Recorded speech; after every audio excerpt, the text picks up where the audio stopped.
Hello YouTube, and welcome back to another collection update video. This time it's September 2011, I think it might be the 15th. But it's been about 6 weeks since I made a video like this, and I've been trying to calm down on spending so much money on the internet. I mean, obviously anyone who's been watching my videos knows I've been spending a few quid down the carboot sale, but I'm making a few quid back as well. But anyway, I've managed to spend less than £100 in the last 6 weeks on eBay or wherever else. And you're probably wise to grab yourself a beverage of choice, because I've ended up accumulating 13 games, so this may take a little bit of time. Now, anyone who regularly watches my videos, or has just seen any really recently, will probably know that I've picked up a PlayStation 1.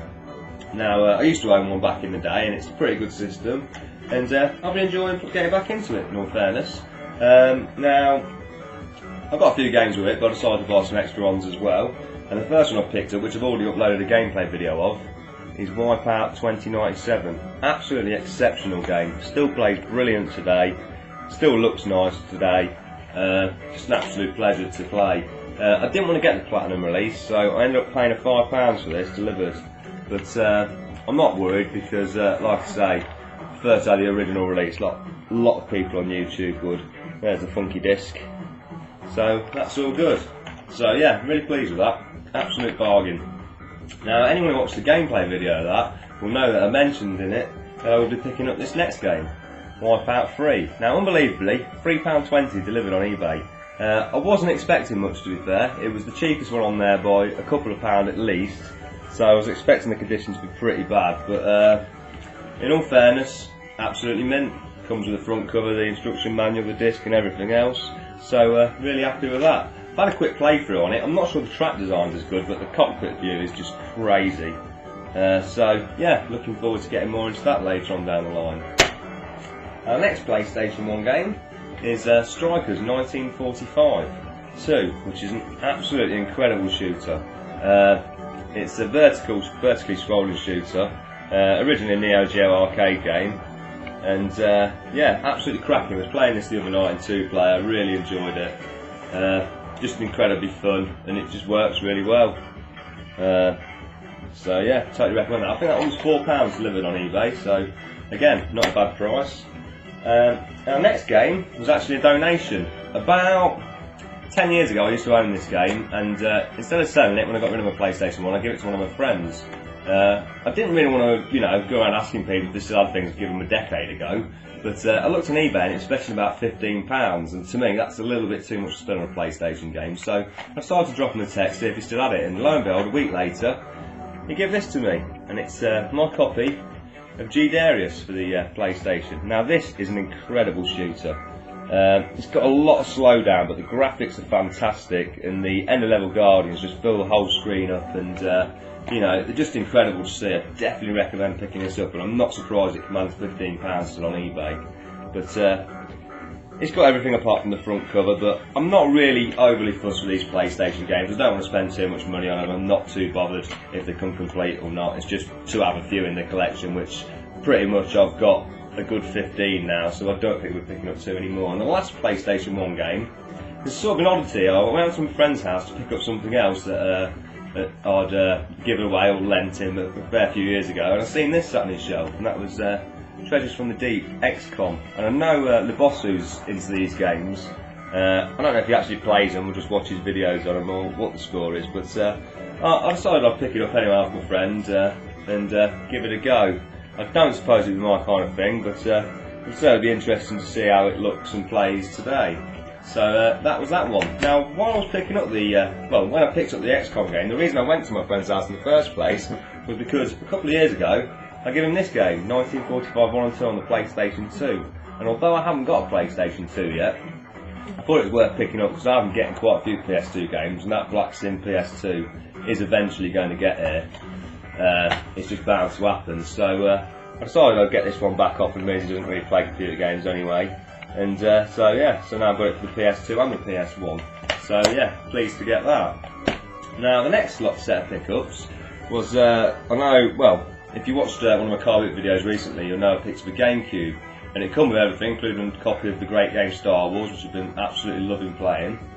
And it didn't come with any controllers, so I did mention then that a while ago, again, I'd come across the GameCube and the controller and a few other bits, and I'd give them away to somebody because they had a Nintendo Wii. So I contacted him, my friend, and seen if he still had the controller, and he said to try and dig it out for me. And he ended up digging me out the purple controller and 5 games.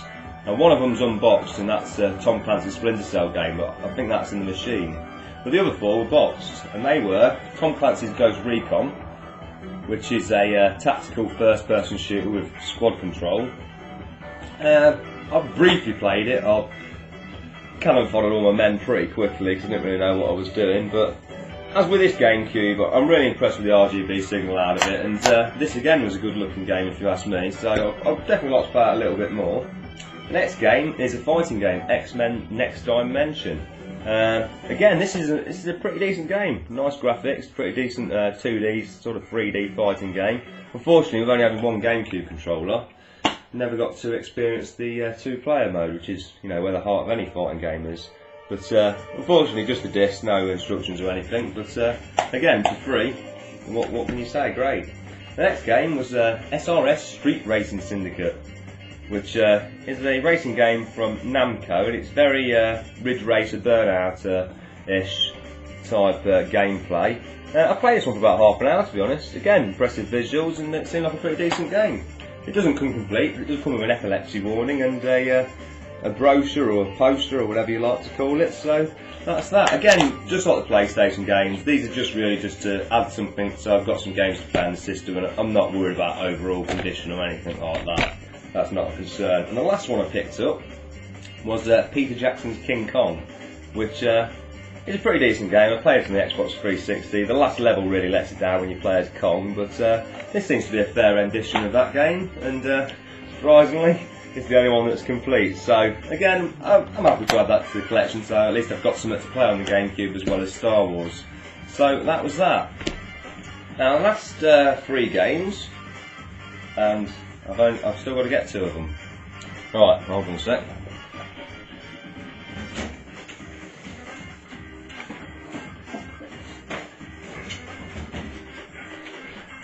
Right, very disorganised. Right, next game was a Neo Geo AES game, and that was Samurai Spirits 2.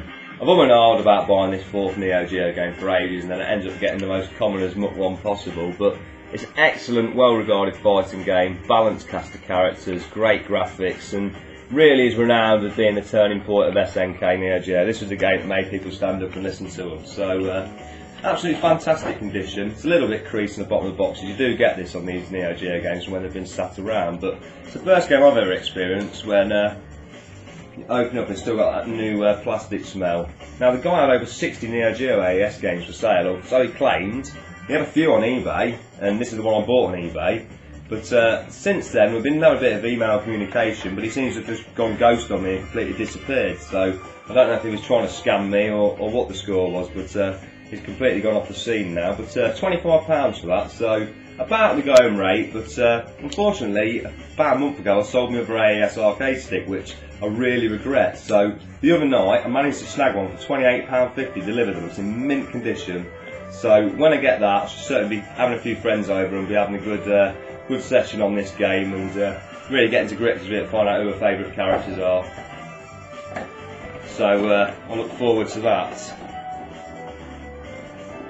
Now, the last 2 games I picked up are for the Sega Mega Drive. Basically, one of them come about because it was my birthday recently and my sister gave me some money. And basically she gave me a tenner. I went on eBay and seen this game for buy it now, £10, £1.25 postage, and that was Task Force Harrier EX. I don't think it was released in Europe. I know I've seen the American version about. I think it's pretty common, but I've not seen this Japanese version about too much. So I snagged it up at that price. It's in a good way, to be fair. It is absolutely complete. A little bit of wear on the manual, but nothing to write home about. So I've only just briefly played this for a couple of minutes, in all fairness. It seems to have some great digitalised speech and sound, and it looks to be an interesting shooter, so I'm definitely going to be getting back more into that. But the reason I've not really been playing it, or took it out with my friends who I usually take the games round to on a Tuesday, is because I've been waiting for this other Mega Drive game that's come from a good friend here on YouTube, Ian Wilson, and that's Veritex. Now, I'm really looking forward to getting into this. Ian basically messaged me to tell me he had a few games he was going to get rid of, and would I be interested in any of them. And I was interested in most of them, in all fairness, but I didn't really want to overspend, so I just picked up this one for now. He's done me a really good price on this, so really appreciate it. I've watched his mini review of it, and it's definitely a game I'm looking forward to getting further into. It's absolutely pristine condition. I mean, you know when you're dealing with Ian Wilson, you're going to get something in pristine condition. Now, I presume everyone watching this is more than aware of his channel, Mega Drive Memories. If you're not, you know, I'll put a link down in the box below. Go check it out. If you want to know anything about Mega Drive, that is the channel to go to. You know, once again, thanks. You've done a really good price on that. From your good home to my good home, it's much appreciated, and that's definitely staying pride of place in the collection. So that's it really. 13 games, less than 13 minutes, and I thank you for watching. Hopefully I'll upload some more videos soon. I'm hoping to do a Ridge Racer 4 gameplay video on the PlayStation 1, but no promises. But yeah, that's it. I shall see you later.